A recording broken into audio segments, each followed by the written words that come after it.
Hello ladies and gentlemen. 2017 Honda CR-V all-wheel drive dual pump rear differential oil change. On the schedule A16 you have a tire rotation, oil, and dual pump. These are some of the parts you're going to be needing. Dual pump fluid number 2, 1.1, 1 quart, 1 ounce, and the crush washers. I'm going to use the funnel method like I did on my first generation and second generation through the rear wheel well. Let's get started showing you how simple it is, but before I get going, let me just come over here and show you what I'm going to be using in case I cannot break it. A nice large breaker bar with an attachment. I'm not sure if it's going to work, but we'll give it a shot with all that salt that's on there. Let's get going without any further ado.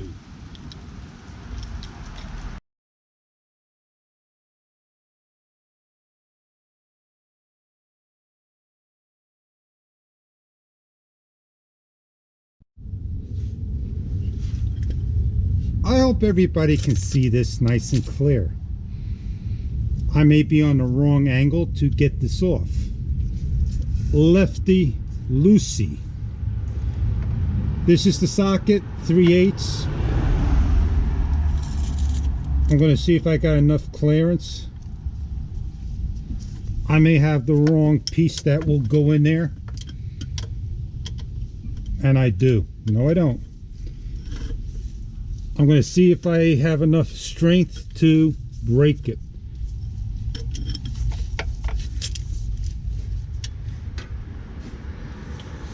I'm going to use the short one. See how much muscle I got to take it off.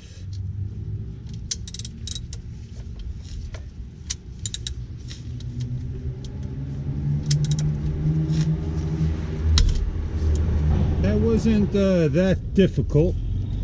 So we're going to go to the other side. This is my drain. I don't want to drain it until I get my fill plug off. I want to see if I got enough clearance to put the breaker bar on, and I don't. The problem with this picture is having this gas bar in the way. There's no room for margin.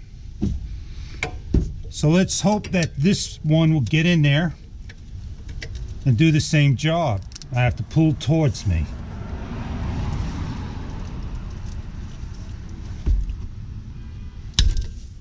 And you can hear the amount of stiffness.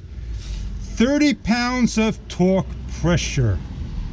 That is what's on there. So this one could fully come off. Take your wrench off. Work your fingers around it. Some fluid may come out because of the angle of the car. The crush washer should be on there. And I'll bring it up nice and close so you can see the picture. And I said some of the fluid will come out. Unreal. So I'll bring it up nice and close in a few minutes. And we'll drain this out properly. Things do happen and you can't worry about it. We'll raise the car up after we get it all drained out. As we take it off, there we go. That is pretty clean for the amount of ride that I had on this car. 20,000+ miles. This is the drain plug. It's got a magnetic part to it. We simply clean it by wiping it. That's the dirt on it. This is the second reminder and not the first. It has been added up in the factory. And that's the dirt on it. This is the crush washer. I'm going to replace it. This one should have been for, say, the transmission.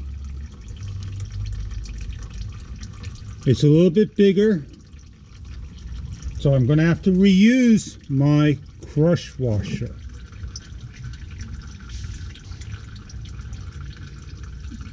I'm going to sit here and wait for it to fully drain. And then I'm simply going to put this on. You do what you like to do best. I don't have a torque wrench, so I'm going to use my guess with the amount of strength I have. I'm going to move everything out of my way,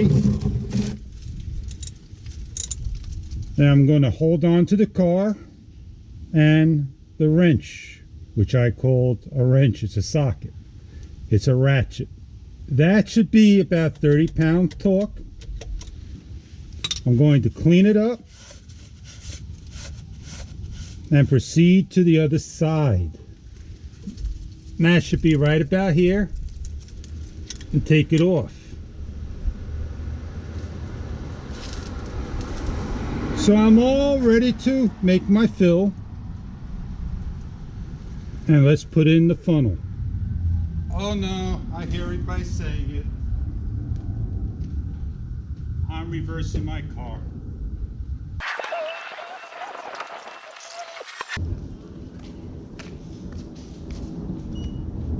I heard a funny noise. I lost the cone.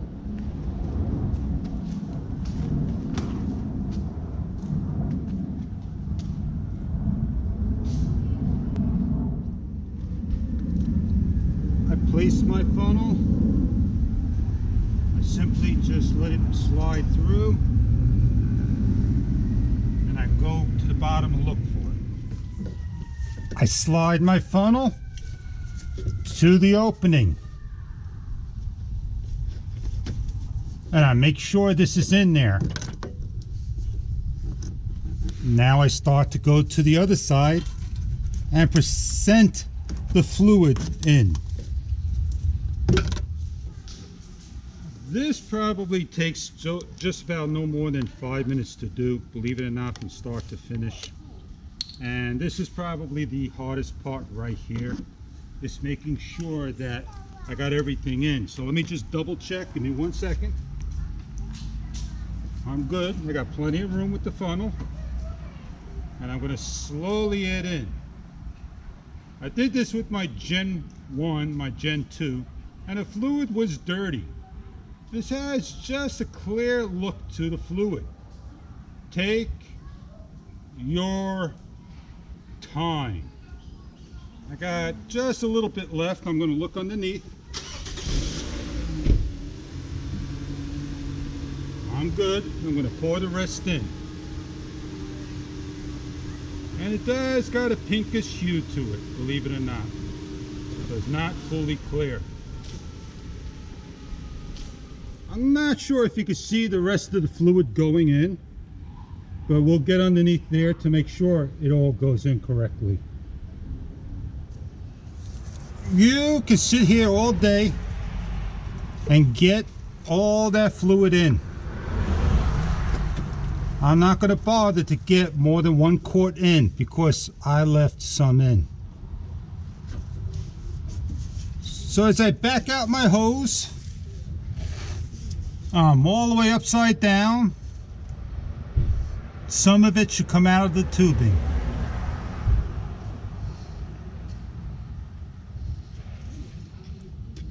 I'm pretty good, believe it or not.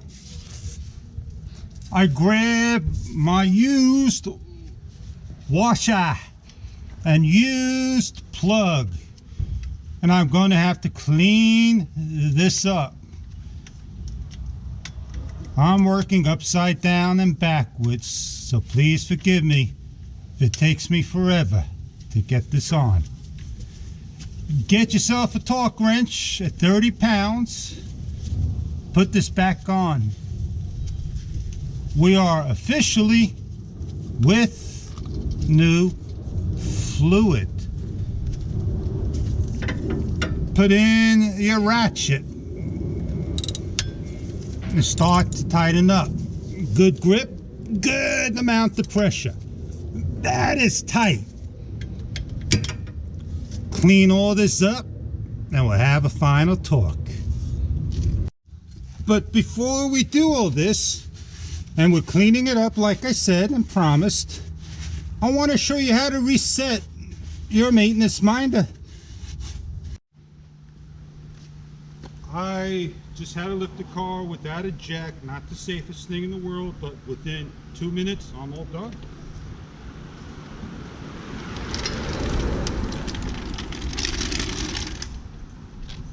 Let's go in the car.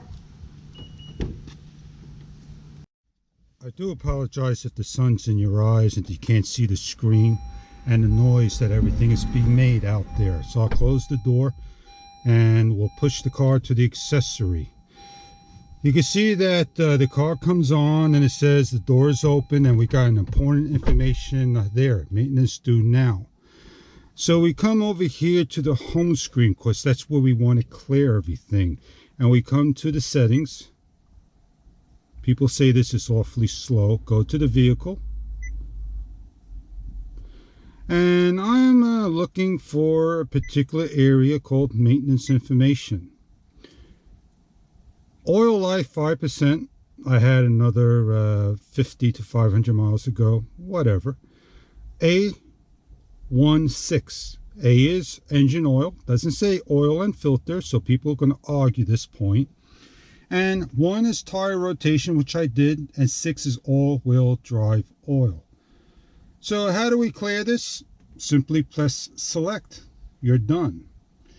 But on your steering wheel, located over here, you can see how it's all in a different area. You could probably clear it there. So let's simply press clear. All due items. A, engine oil. Tire rotation. I got to get air filters. Oh, I didn't do transmission or the spark plug or the engine coolant, all-wheel drive, brake fluid. I'm not sure why that needs to be reset. So I'm trying to figure out the best I can do. Engine oil. Would you like to reset the maintenance? Sure. And now we're all reset and I don't have to do anything else. A little complicated, if you ask me. Hit the home screen and we're good to go. No more engine. So I hit my foot on the brake and the car, and I'm not sure when the next available information is going to be there. So we can hit the main, try to figure some things out, hit the information provided. You can see the gas, and I hit the wrong one, do apologize, and you can see the wrench and enter. Oil life is at 100. We're now going to have to do B16. Let's see what B16 is all about. So we are going to go to settings. We're going to go to vehicle. And this is probably the hardest part of everything. Oil and filter. Tire rotation. All-wheel drive oil.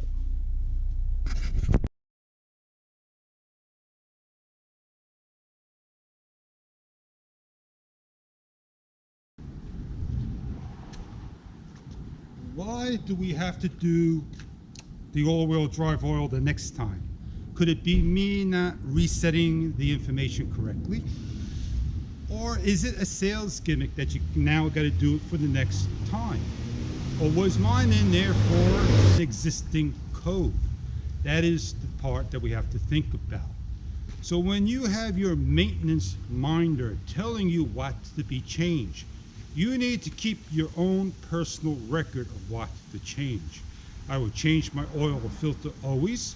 I'll change my rear differential when I want, and I'll rotate the tires when I want. And I'll change out the air filters when I want. So on that note, I hope this video was somewhat helpful to anybody out there. Please give me a thumbs up, a thumbs down if you don't like it, and a reason why below with your comment. I do thank you very much for stopping by. I hope you guys have a great day. There's nothing wrong, but if you hear your car making that whining noise on the turn or doing 40 miles per hour, you want to check your rear differential. On that note, you all have a great day, and thank you for stopping by.